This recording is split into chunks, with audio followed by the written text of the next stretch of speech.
because it's based on an ontology that has a specific transcendental, eternal source. And this material world is just a temporary manifestation or reflection of that. Now, this is an actual ontological tree diagram. Remember, the material world is a tree with its roots up and its branches down.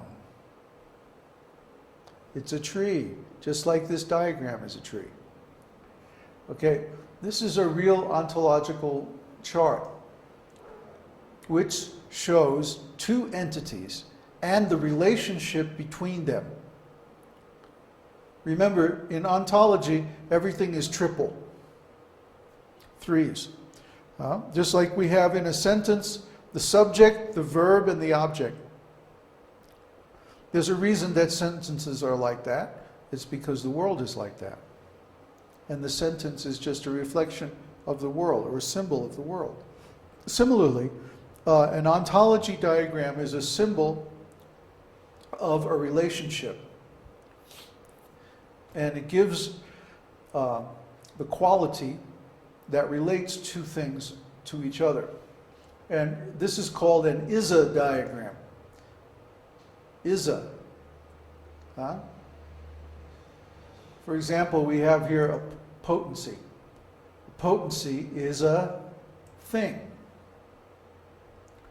A personality of Godhead is a thing. It means a category, really. Okay, a living entity is a thing. A Vishnu expansion is a personality of Godhead. Lord Narayan is a personality of Godhead. Okay? So what this really is, we're talking about words here. We're talking about terminology.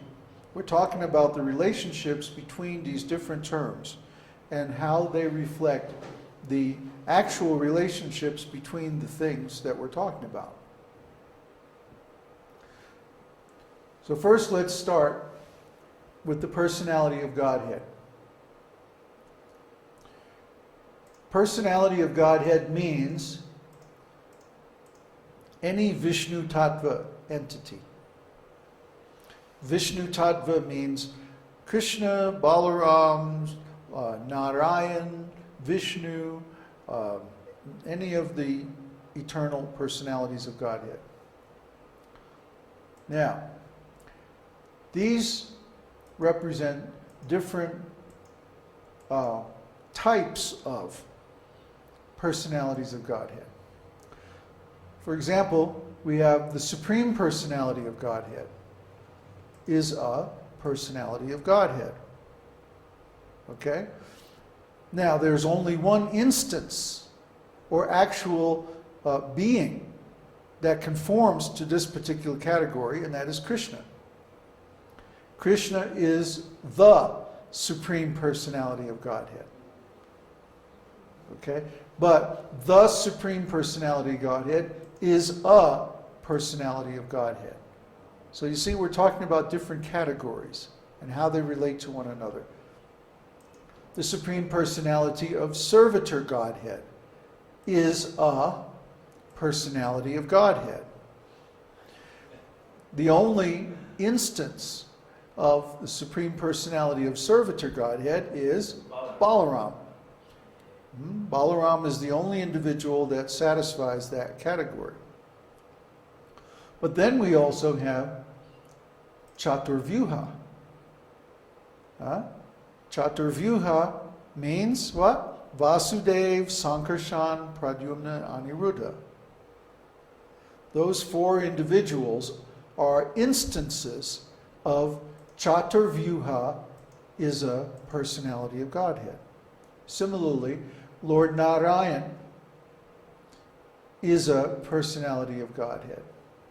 And the Vishnu expansions in general, each one is a personality of Godhead. The individuals or instances that satisfy that description are Karanadakashaya Vishnu, Kshiradakashaya Vishnu, Garbhodakshay Vishnu, and the Vaikuntha Vishnu forms. Like that. Then there are the potencies, or the Shaktis. Now the potencies, or Shaktis, of the different personalities of Godhead are divided into three. The internal potency, the external potency, and the marginal potency. Each one, for example, the external potency is a potency. The marginal potency is a potency. Okay, they're all Shaktis. And here we see of the external potencies, we have Mahamaya is an external potency, and Maya is an external potency. What's the difference? One is eternal, the other is temporary. The Maya potencies are manifested along with the material universe, and then when they're unmanifested, they disappear along with all the demigods. But Mahamaya is eternal, just like Sadashiva is eternal. Same thing here, we have Shiva Tattva. Sadashiva is a Shiva Tattva, and Rudra is a Shiva Tattva. But Rudra is manifested along with the creation, and then disappears at the end when the creation is dissolved. But Sadashiva, Sada means eternal. So it's Sadashiva means he's always there. So of the internal potencies, there are the goddesses of fortune. Goddesses of fortune, or Lakshmis, are all internal potencies.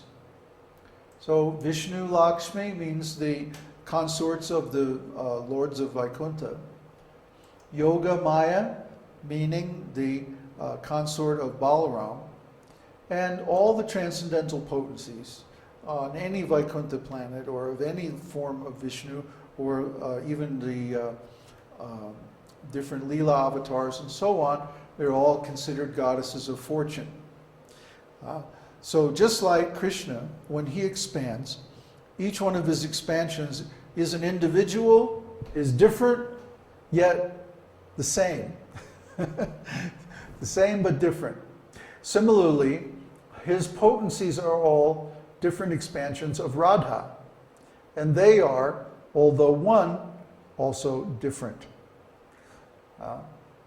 So many Vaikuntha Lakshmis is a Vishnu Lakshmi.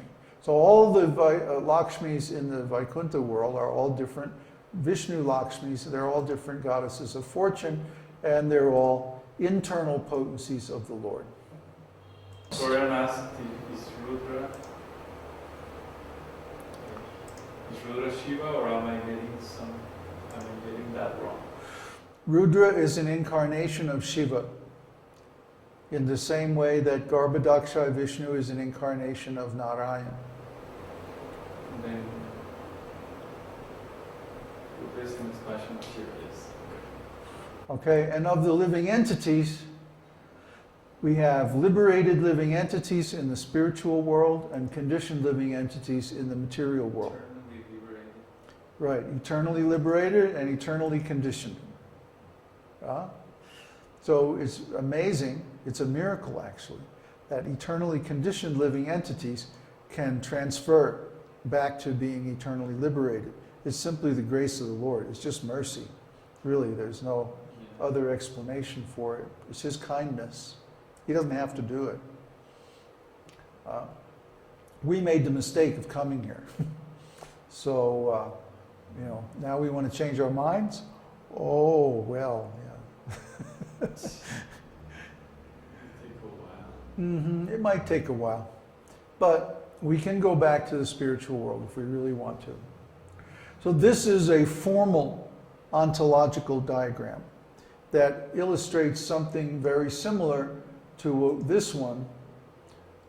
This one is in flowchart format, which is a little bit easier to understand because we can see how Krishna expands into various forms and how each of them has a corresponding consort and so forth, and how the living entity can either be in the spiritual world or down here in the material world.